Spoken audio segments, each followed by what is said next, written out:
भौतिक विज्ञान शिक्षण में आज हम राष्ट्रीय पाठचर्या की रूपरेखा 2005 के बारे में जानेंगे। यानी हम यह तो जान गए कि एनसीएफ 2005 क्या है और इसकी मूल अवधारणाएं क्या हैं और इसकी विशिष्टताएं क्या हैं। अब हम यह जानेंगे कि इसके दस्तावेज को कितने दस्तावेजों में दिया है। यानी जो एनसीएफ है इसके लिए इन्होंने 5 पाठों में लिखा है। यानी जो एनसीएफ के दस्तावेज हैं, डॉक्यूमेंट हैं, उनको 5 पाठों में लिखा गया है। पहला है परिप्रेक्ष्य यानी प्रोस्पेक्टिव्स। इसमें क्या है कि इस पाठ में भारतीय शिक्षा की ऐतिहासिक पृष्ठभूमि को देखा गया है। यानी जो हमारी शिक्षा थी उसकी ऐतिहासिक पृष्ठभूमि, यानी पीछे कैसा हमारी शिक्षा थी और समय समय पर जो प्रयास किए गए हैं उनके सुधार के लिए स्वतंत्रता के बाद यानी स्वतंत्रता के पश्चात 1950 के बाद भारत में निम्नलिखित आयोग गठित किए गए थे। यानी this lesson looks at the historical backgrounds of Indian education and the following commissions were set up in India after independence to improve the efforts that have been made from time to time। यानी समय समय पर इसमें कुछ सुधार या सुझाव भी करते हुए किए हैं। और कौन कौन से हैं, जैसे विश्वविद्यालय शिक्षा आयोग 1948 और 1949 में बना था, यानी यूनिवर्सिटी एजुकेशन कमीशन। दूसरा है सेकेंडरी एजुकेशन कमीशन यानी माध्यमिक शिक्षा आयोग जो 1952 और 1953 में बना था। फिर है शिक्षा आयोग यानी एजुकेशन कमीशन 1964 और 1966 में बना था। फिर 10 वर्षीय शिक्षा के लिए पाठ्यचर्या एक रूपरेखा यानी 1975 में बनी थी। फिर राष्ट्रीय शिक्षा नीति यानी नेशनल एजुकेशन पॉलिसी 1986 में आई थी। और फिर अगला यानी प्राथमिक और माध्यमिक शिक्षा के लिए राष्ट्रीय पाठचर्या 1988 में। फिर प्रोग्राम ऑफ एक्शन 1992 में। लर्निंग विदाउट बर्डन यानी बिना बोझ के सीखना 1993 में यशपाल कमेटी के द्वारा 1900 कमेटी के द्वारा इसमें सुधार किया गया था। फिर है विद्यालय शिक्षा के लिए राष्ट्रीय पाठचर्या 2005 एक परिचय। यानी इस तरह से इन पुरानी हम अपनी ऐतिहासिक पृष्ठभूमि को देखते हुए नए नए दस्तावेज या नए नए इसमें कुछ जोड़ते चले जाते हैं। ये क्या है, परिप्रेक्ष्य है, पर्सपेक्टिव है। यानी इसके लिए 5 पाठों में बांटा था। पहला पाठ था परिप्रेक्ष्य। दूसरा पाठ है यानी लेसन सीखना और ज्ञान यानी लर्निंग एंड नॉलेज। इसमें क्या है, इस अध्याय में सीखना और ज्ञान की व्यवस्था की गई है यानी लर्निंग और नॉलेज की, जिसका बेस क्या है, एजुकेशनल रिसर्च अचीवमेंट है यानी शैक्षिक शोध उपलब्धि है। इसमें छात्र की प्रकृति यानी छात्र का नेचर और लर्निंग का नेचर और सब्जेक्ट का नेचर और सीखने में छात्र की सक्रियता यानी और प्राथमिकता देना, छात्र अनुभवात्मक अधिगम करे यानी एक्सपीरियंस्ड लर्निंग करे, उसके छात्रों के पूर्व ज्ञान की यानी जो प्री नॉलेज है उसको न्यू एक्सपीरियंस से जोड़कर न्यू नॉलेज का निर्माण किया जा सके।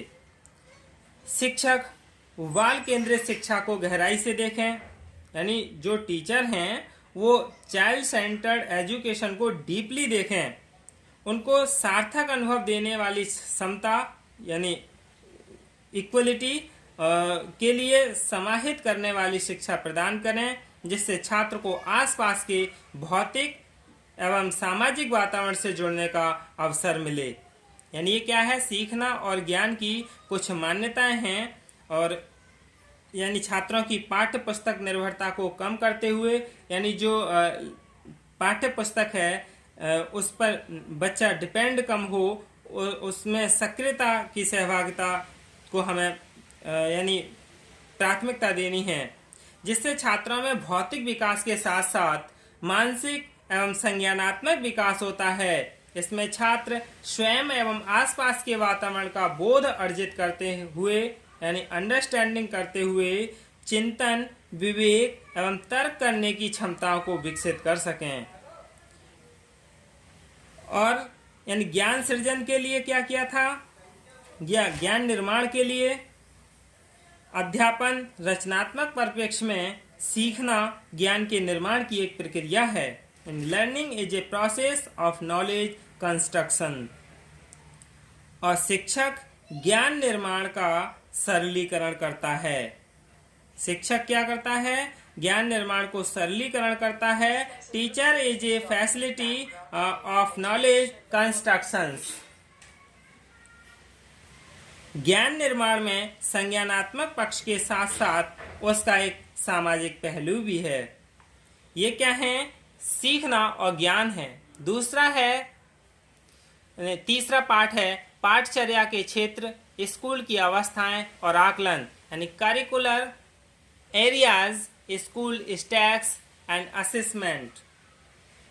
इस अध्याय में क्या है, पाठचर्या के विविध विषयों पर चर्चा की गई है। यहाँ पर मात्र विज्ञान का सार दिया गया है, यानी इसमें सिर्फ विज्ञान का सार दिया गया है। इसमें अनुभव के नए नए क्षेत्रों को, यानी एक्सपीरियंस के न्यू एरियाज को शामिल किया गया है। एक प्रगतिशील और आगे की सोचने वाली समाज में यह मुक्तकारी भूमिका निभा सकता है। विज्ञान के उपयोग में समाज में व्याप्त अज्ञान, गरीबी और अंधविश्वास को दूर किया जा सकता है। विज्ञान और तकनीकी के प्रयोग से कृषि, उद्योग आदि का नवीनीकरण संभव है। विज्ञान के अध्ययन में लचीलापन, नवाचार, रचनात्मकता से प्रमुख कौशल विकसित होते हैं। फिर है यानी इसी में ही एनसीएफ 2005 का दृष्टिकोण क्या था कि भारत में विज्ञान की शिक्षा के 3 प्रमुख दोष दिए थे एनसीएफ 2005 में। वो दोष कौन कौन से थे? एंड डिमेरिट्स, विज्ञान शिक्षा आज भी हमारे संविधान में निहित समता के उद्देश्य की प्राप्ति से बहुत दूर है, यानी इक्वलिटी के जो पर्पज था उससे बहुत दूर है। भारत में विज्ञान की शिक्षा मात्र दक्षता को विकसित करती है, रचनात्मकता और अन्वेषण यानी कंस्ट्रक्टिव और रिसर्च को विकसित नहीं करती है।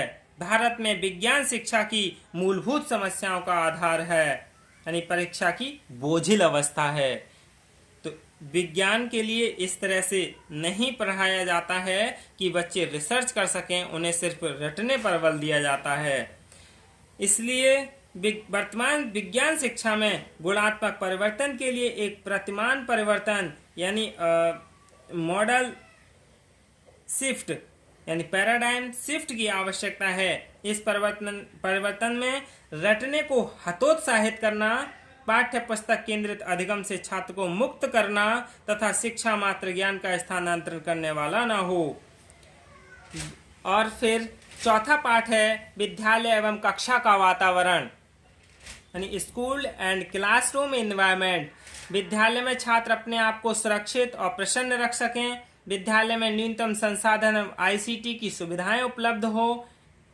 स्कूल का भौतिक वातावरण यानी फिजिकल एनवायरनमेंट जीवंत हो और शिक्षण अधिगम में सहभागिता और सहकारिता की संस्कृति को विकसित किया जाए। विद्यालय में सीखने का वातावरण भेदभाव रहित हो। फिर है पांचवा पाठ व्यवस्था सुधार यानी सिस्टमिक रिफॉर्म। स्कूली शिक्षा में गुणवत्ता सुधार की आवश्यकता है। सूचना को ज्ञान न समझा जाए यानी सूचना है उसको ज्ञान न समझें। उत्पादन कार्य को शैक्षिक कार्य से जोड़ा जाए। पाठ्यचर्या का चुनाव छात्रों की आयु के अनुरूप हो। परीक्षा सुधार में आवश्यक परिवर्तन किए जाएं। शैक्षिक नवाचारों पर बल दिया जाए। ये क्या था? व्यवस्थागत सुधार यानी पाठ 5वां था। तो इस तरह से एनसीएफ 2005 में 5 पाठ दिए गए थे। ये क्या है? एनसीएफ 2005 था। Thank you.